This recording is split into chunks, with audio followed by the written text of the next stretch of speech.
Smoking causes cancer. Smoking kills. புகைப்பிடிப்பது புற்றுநோயை உண்டாக்கும் மற்றும் உயிரை கொல்லும். Liquid drinking is injurious to health. மது அருந்துதல் உடல்நலத்திற்கு கேடு விளைவிப்பதாகும்.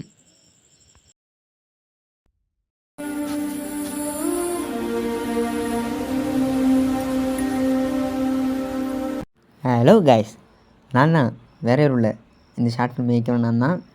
இந்த ஷார்ட் ஃபிலிம் நான் என்ன சொல்கிறேன்னா, பிளாஸ்டிக். அதாவது நம்ம பிளாஸ்டிக் இருக்குல்ல, அந்த பிளாஸ்டிக்கு ஒரு மனுஷனை அழிக்கவும் முடியும், ஆக்கிரமிக்க முடியும். அப்படி ஒரு நாள் ஒரு பையன் அந்த பிளாஸ்டிக்காக என்ன விளைவுகள் நடக்குது அப்படின்னு தெரியாமல் அவன் எரிக்க போகிறான். அப்படி எரிக்கும்போது ஒரு தெரிஞ்ச பையன் அந்த பிளாஸ்டிக் எரிப்பதனால் என்ன விபரீதம் நடக்குது அப்படின்னு சொல்லிட்டு அந்த பையன் விளக்க வரான். அந்த விளக்குறத எடுக்கிறது தான் இந்த மூவியே. ஸோ இந்த மூவியை நல்லா ஸ்கிப் பண்ணாமல் பாருங்கள், அப்போ தான் உங்களுக்கு புரியும். பார்ப்போமா? வாங்க.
இப்போ ஏன்டா இது போட்டு எரிச்சிட்டு இருக்க? இது எரிச்சா என்னடா போகுது? என்னடா கிடைக்க போகுது? எரிச்சா என்ன தெரியுமாவும்? இரு சொல்கிறேன்.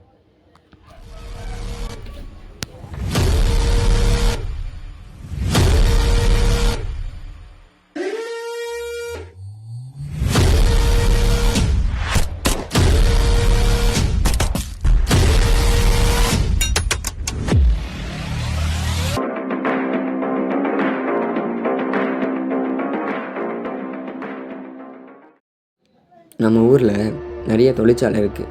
ஆனால் அந்த தொழிற்சாலை ஒரு நல்லதும் இருக்குது, கெட்டதும் இருக்குது. ஆனால் உங்களுக்கு அது நல்லது மட்டும்தான் தெரியும், ஆனால் கெட்டது எதுவுமே தெரியாதுல்ல. நம்ம நீர், நிலம், காற்று அதெல்லாம் மாசுபடுறதுக்கு காரணம் தெரியுமா? இது மாதிரி பிளாஸ்டிக் இருக்கிறதுனால வரும் புகைனால தான். தொழிற்சாலையில் நிறைய பிளாஸ்டிக் போட்டு தூக்கி போட்டு அதை எரிக்கிற வர புகைனால தான். அந்த மாதிரி புகை வரதுனால உங்களுக்கே தெரியும். இப்போ உரியடி 2 படம் பார்த்துருக்கீங்களா? உரியடி 2ல் அந்த பிளாஸ்டிக் எரிப்பதனால எத்தனை பேர் சாவாங்க தெரியுமா? ஒரு ரசாயன தொழிற்சாலையில் ஏற்பட்ட நஞ்சுவாயு கசி காரணமாக மாசுபாடு ஏற்படுகிறது. இது MIC, ஐத்தோல் ஐசோசயனேட் பிளாஸ்டிக். இது இருப்பதனால் இது உருவாகிறது. அடுத்து ஆட்சியாளர்களின் அலட்சியம். இது விட்டால் என்ன ஆக போகுது அப்படின்னு சொல்லிட்டு எல்லோரும் நினச்சிட்டு இருக்கீங்க. அடுத்து அரசியல் மற்றும் பண ஆசை. அப்படியே வந்து கொட்டிடும் அப்படின்னு சொல்லிட்டு நினைக்கிறீங்க. ஆனால் பிளாஸ்டிக் இருப்பதனால் ரொம்ப பெரிய பிரச்சனை வருது. நம்ம பூமிக்கு மேலே ஒரு படலம் இருக்குது. அது யாருக்காச்சும் தெரியுமா? அதுதான் ஓசோன் படலம். அந்த ஓசோன் படலம் பாதிக்கப்படுறதுக்கு காரணம் என்ன தெரியுமா?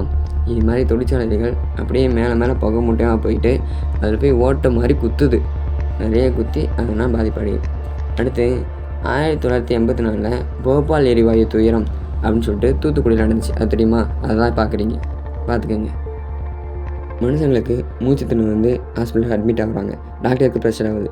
பேஷண்ட் நிறைய அட்மிட் ஆகிட்டே இருக்காங்க. டாக்டருக்கு என்ன பண்ணுறதுன்னு தெரில. ஃபேக்ட்ரியை சுற்றி நிறைய கழிவுப் பொருட்கள் அப்படியே முடங்கி கிடக்கு. அதை யாரும் கண்டுக்கிறதும் இல்லை, விட்டு அலட்சியமாக போயிடுது. இது மாதிரி இருக்கிறதுனால நம்ம பூமி சுற்றி இதெல்லாம் நிறைய இருக்குது.